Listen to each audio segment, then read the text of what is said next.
পুরুষ হরিণের নাভিমুখের গ্রন্থিতে এক বিশেষ ধরনের কোষের জন্ম হয়। এই কোষ যখন পূর্ণতা লাভ করে তখন এ থেকেই সুঘ্রাণ বের হতে থাকে। হরিণের 10 বছর বয়সে সুগন্ধি কোষ পূর্ণতা লাভ করে। তবে মজার ব্যাপার হলো, যে হরিণটির নাভিতে এই কোষের জন্ম সে নিজে কিছুই বুঝতে পারে না। তার নাকে যখন প্রচন্ড সুগন্ধ এসে লাগে তখন সে পাগলের মতো ছুটতে থাকে এই সুঘ্রাণের উৎসের সন্ধানে। অর্থাৎ সে হরিণ জানে না সুগন্ধটি কোথা থেকে আসছে, অথচ সে বুঝতে পারে না যে সুঘ্রাণ ছড়িয়ে পড়েছে তার নিজের দেহ থেকেই।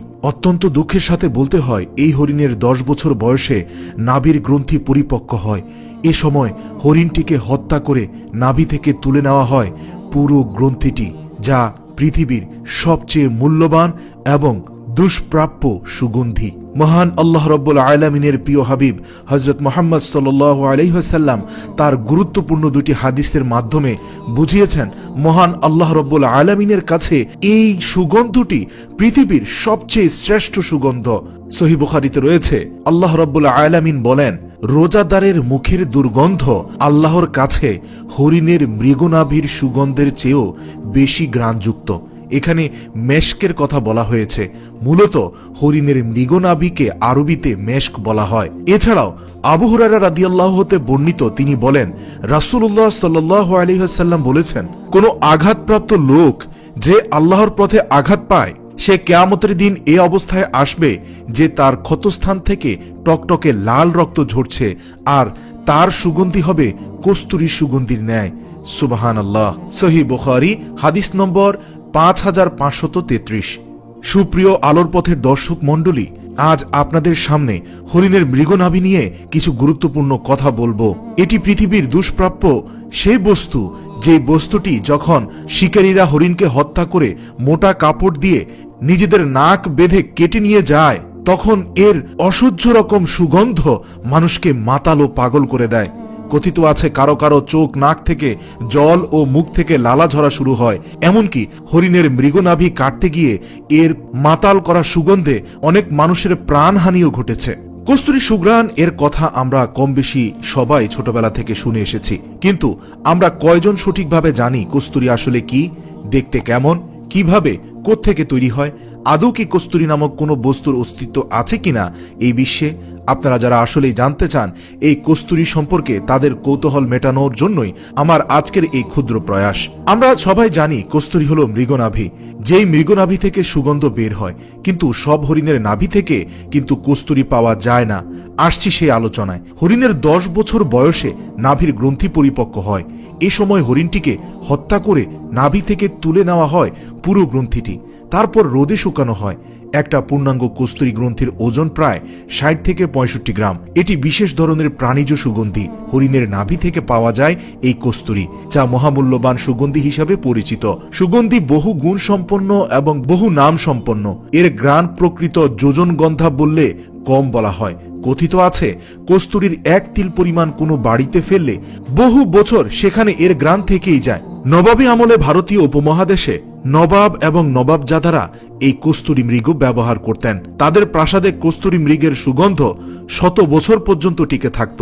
3000 ভাগ নির্গন্ধ পদার্থের সঙ্গে 1 ভাগ কস্তুরী মেশালে সমস্ত পদার্থই সুবাসিত হয় কস্তুরীর ঘ্রাণে। সুবহানাল্লাহ। কস্তুরী সংগ্রহকারীরা এই সুগন্ধিকে প্রায় প্রকৃত অবস্থায় রাখেন না, সচরাচর অন্য পদার্থের সঙ্গে মিশিয়ে বিক্রি করেন। অন্য পদার্থের মধ্যে রক্ত বিশেষ একটি উপাদান। শুকিয়ে যাওয়া রক্তের সঙ্গে কস্তুরীর বিশেষ সাদৃশ্য আছে। কস্তুরীর সুবাসেও আছে বৈচিত্র্য, এবং এটি ভিন্ন ভিন্ন নামেও। সুগন্ধি ফুলের মতোই যুগ যুগ ধরে মানুষের দৃষ্টি কেড়েছে কস্তুরী মৃগ। এই মৃগ অর্থাৎ হরিণ এক প্রজাতির পুরুষ হরিণ, ইংরেজি নাম মাস্ক ডিয়ার। এরা খুব লাজুক স্বভাবের, তাই নিরিবিলি বাস করে, বিচরণ করে একান্ত নির্জনে। হিমালয় পর্বতমালার উচ্চ পার্বত্য অঞ্চলে উৎকৃষ্ট কস্তুরী মৃগ পাওয়া যায়। ওই অঞ্চলে এক প্রকার ছোট আকারের হরিণ আছে। তারা ছাগলের চেয়ে বড় নয়, কিন্তু দেখতে অত্যন্ত সুন্দর। এদের পা অতি সরু, মাথা সুন্দর এবং চোখ চমৎকার উজ্জ্বল। এই হরিণ অন্য হরিণ থেকে আলাদা নয়, অত্যন্ত শীতল পার্বত্য পরিবেশে বাস করায় এদের লোম সরু না হয়ে অত্যন্ত মোটা ও পালকের মতো হয়। এছাড়া পামির মালভূমির গ্রন্থি পর্বতমালায় তৃণভূমি সমৃদ্ধ উপত্যকায় এই হরিণ পাওয়া যায়। কস্তুরী মৃগের উপরের মাড়ি থেকে গজদন্তের মতো দুটি দাঁত ছোট আকারে বের হয়। এই ধরনের দাঁত সব প্রজাতির হরিণের মধ্যে কিন্তু দেখা যায় না। এই দাঁত দেখেই মূলত কস্তুরী মৃগ শনাক্ত করা হয়। এই প্রজাতির হরিণ আত্মরক্ষায় পটু, কিন্তু তারা নিজেদের লুকিয়ে রাখতে পারে না, কারণ এদের দেহের তীব্র ঘ্রাণ। এই ঘ্রাণ অনুসরণ করে শিকারী ঠিকই এদের সন্ধান পেয়ে যায়। এই হরিণের নাভি থেকে মূলত এই সুগন্ধি দ্রব্য সংগ্রহ করা হয়। এই হরিণের 10 বছর বয়সে নাভির গ্রন্থি পরিপক্ক হয়। একটা পূর্ণাঙ্গ কস্তুরী গ্রন্থির ওজন প্রায় 60 থেকে 65 গ্রাম। কস্তুরী কোষের বাইরের দিকটায় থাকে এলোমেলো কিছু লোম। সেগুলো ছাড়িয়ে শুকনো কোষটিকে যখন জলেতে ভেজানো হয় তখন পরিষ্কার কস্তুরী বেরিয়ে আসে। কোনো কোনো হরিণের মধ্যে পাওয়া যায় খুব কম পরিমাণে কস্তুরী। অপরদিকে এই প্রজাতির সকল হরিণের নাভিতে একই পরিমাণে কস্তুরী উৎপন্ন হয় না। হরিণের বয়স এবং পরিবেশ ভেদে কস্তুরীর পরিমাণের তারতম্য হয়। দেখা গেছে 1 কিলোগ্রাম কস্তুরী পাওয়ার জন্য প্রায় 2000 হরিণ শিকার করতে হয়। তবে আজকাল সুগন্ধি তৈরির জন্য রাসায়নিক পদ্ধতিতে কৃত্রিম কস্তুরী উৎপাদিত হচ্ছে। তাই প্রকৃত কস্তুরী অত্যন্ত দুষ্প্রাপ্য এবং অত্যাধিক চড়া মূল্যে বিক্রি হচ্ছে। কথিত রয়েছে 10 গ্রাম অরিজিনাল কস্তুরী মৃগের মূল্য বাংলাদেশি অর্থে কম বেশি 90 থেকে 1 লক্ষেরও অধিক টাকায় বিক্রি হচ্ছে। তাই বর্তমান জমানায় কস্তুরী মৃগের সুগন্ধ ব্যবহার করা অনেকটাই অসম্ভব বলা যেতে পারে। তবে যাই হোক, মহান আল্লাহ রাব্বুল আলামিন ওয়াদা দিয়েছেন যে তিনি কিয়ামতের দিন শহীদদের ঝরা রক্তের ঘ্রাণের সাথে কস্তুরী মিশিয়ে দিবেন। আল্লাহু আকবার। যারা আল্লাহর রাস্তায় মৃত্যুবরণ করেছে, আল্লাহ পাক রব্বুল আলামিন কিয়ামতের দিন তাদের রক্ত থেকে মৃগনাভির সুগন্ধ ছড়িয়ে দিবেন, যা কিয়ামতের ময়দানে ছড়িয়ে পড়বে। আল্লাহু আকবার। এছাড়া দুনিয়ার বুকে যারা মহান আল্লাহকে সন্তুষ্ট করার জন্য পবিত্র মাহে রমজানে 30টি দিন সুবে সাদিক থেকে মাগরিবের আজান পর্যন্ত রোজা পালন করবে, আল্লাহ পাক রব্বুল আলামিন সারা দিন অভুক্ত থাকার দরুন তাদের মুখ থেকে যে দুর্গন্ধ বের হবে তার মূল্য আল্লাহ তাআলা মৃগনাভির সুগন্ধর মতোই কবুল করে নেবেন। সুবহানাল্লাহ।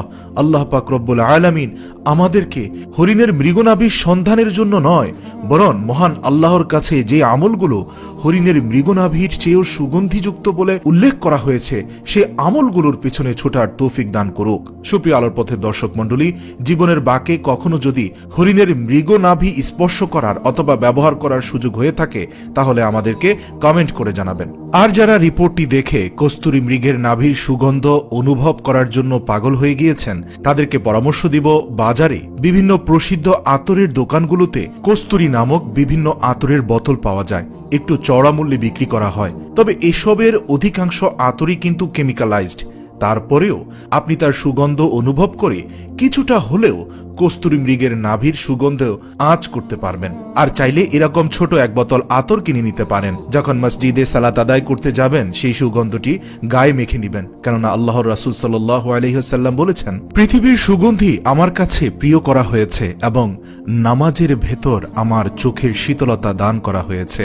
নাসাই হাদিস নং 3939। অন্য আরেক হাদিসে এসেছে, রাসূল পাক সাল্লাল্লাহু আলাইহি ওয়াসাল্লাম বলেছেন, কেউ সুগন্ধি উপহার দিলে তোমরা গ্রহণ করো। তিনি গ্রহণ করতেন, ফিরিয়ে দিতেন না। কেউ সুগন্ধি দিলে ফিরিয়ে দিতে নিষেধ করেছেন। বুখারী হাদিস নম্বর 5585। তাই আপনার বন্ধু, প্রিয়জন, আত্মীয় স্বজন, পছন্দের যে কাউকে সুগন্ধি উপহার দিন, কেননা এটি রাসূল পাক সাল্লাল্লাহু আলাইহি ওয়াসাল্লামের একটি অন্যতম সুন্নাহ। তবে মাথায় রাখতে হবে, নেশা সৃষ্টিকারী প্রতিটি বস্তুই হারাম। বুখারী হাদিস নম্বর 4343। তাই অ্যালকোহল মিশানো কোনো সুগন্ধি উপহার দেয়া বা ব্যবহার করা যাবে না।